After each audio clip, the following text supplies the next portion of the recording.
انطلاق، يعني حركه، يعني طاقه لازم نستفيد بيها ونوظفها صح. النهارده بيسعدنا ان احنا نلتقي بالاستاذ محمود البنداري، مدير اداري في مركز تنميه المواهب لكره القدم. مرحبا بحضرتك معانا يا فندم. اهلا وسهلا بيكي في نادي سموحه. اهلا بحضرتك. يعني شايفه نشاط وشايفه الولاد قد ايه منطلقين وطاقه وحيويه ومبسوطين بالجري في الملعب وفي الهواء وفي الطبيعه الحلوه دي. ازاي نقدر نوظف المواهب في مكانها المظبوط؟ هو اولا تقدم بالشكر اول حاجه لمجلس اداره النادي اللي هو بيقدم كل ما لديه من امكانيات في سبيل ان انت شايفاه دلوقتي المنظومه المعموله دي. طبعا المركز ده بدا من 1/6 اللي فات، مركز تنميه المواهب تحت قياده المدير الفني صلاح الناهي، طبعا في غنى عن التعريف كابتن صلاح. ومشينا بمنظومه ان الولاد المراحل السنيه بتقسم كل مرحله لوحديها، وكل مجموعه لا تقل عن 12 فرد بلاعب. اما المراحل السنيه عندنا 2012 خلي بالك و2011 و2010 دي المجموعه بتاخد 10 اولاد بس، لان احنا مده التدريب بتاعتنا 4 ايام في الاسبوع بواقع ساعه ونص اسبوع. انا شايفه ان الاعمار بتتراوح بين 6 و7 سنين تقريبا. بلا شك بين 6 و7 وفي 5 وفي 4 وفي 4.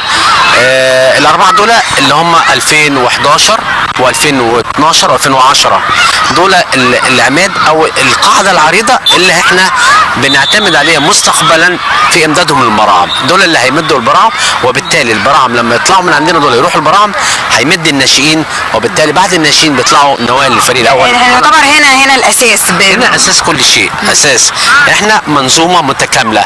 احنا مركز بتصعد براعم بالتالي بتصعد ناشئين للفريق الاول.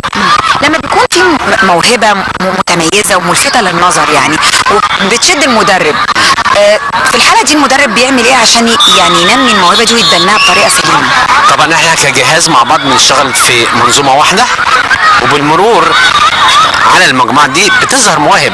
واحب اقول لك ان في موهبه بتيجي جديده تبقى احسن من الموجوده، فبالتالي احنا بنعمل نتبناها وبنصعده، مش بنستنى ان هو يفضل في المركز، لا احنا بنصعده للبراعم اذا كان احسن من الموجودين فوق، اذا كان يستحق ان هو يدعم يعني. ايوه. طب يا فندم انا بعد اذن حضرتك بقى ابتدي اتعرف على الكابتن والفريق. اتعرف على حضرتك. كابتن مروان ابراهيم، مدرب في 2006. بتدرب حضرتك تقريبا الاعمار اللي هي 6 7 سنين؟ 7 سنين و8 سنين. ازاي بتقدر يعني تنتقي الولاد اللي حاسس ان هم هيبقى مستواهم حلو في اللعبه قدام؟ طبعا اول حاجه الموهبه في الكوره بتبقى باينه، يعني المدرب بيكتشفها من اول نظره. غير كده لو ما عندوش الموهبه من يعني في اساسيات معينه بتشد انتباهك؟ في اساسيات زي التحكم في الكوره، طبعا هو بيجري بقى متحكم في كورته، الباص، لمسته للباص، كل الحاجات دي بيكتشفها المدرب يعني من اول نظره، بيكتشف الموهبه. بتعرف ازاي ان الطفل ده ممكن يلعب هجوم، خط وسط، دفاع؟ احنا الاول طبعا بنجربه في كذا مركز، وعلى اساس الوظيفه بتاعه المركز لو يعني هو ادى فيها بشكل كويس يبقى خلاص ده بنوظفه.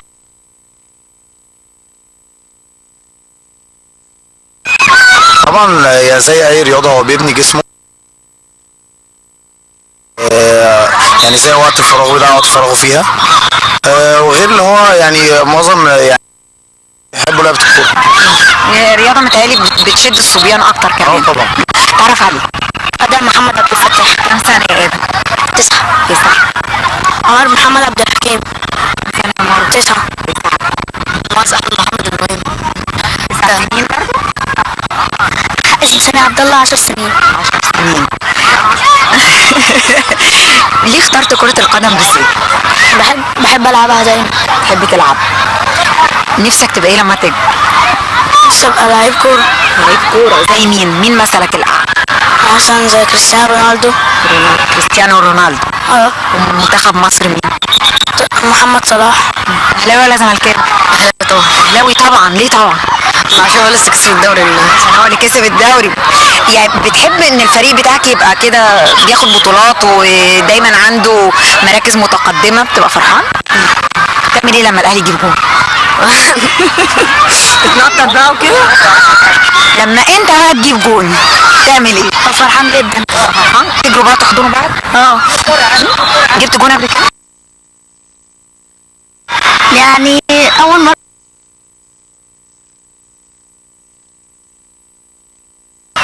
لكن وانت بتلعب بقى مع الفريق بتاعك في النادي حاجة تانية. صح؟ كرة القدم لعبة جماعية لازم كلنا نتعاون فيها مع بعض علشان نقدر ان احنا نكسب، صح؟ ينفع ان فريق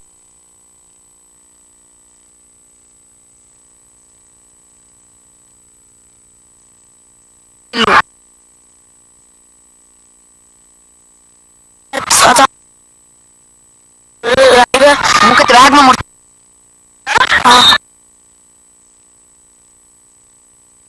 توفيق توصلوا في يوم من الايام المنتخب بتاعنا، صح؟ نقول لاصحابنا اللي شايفيننا في البيت الى اللقاء، يلا نعملهم باي باي.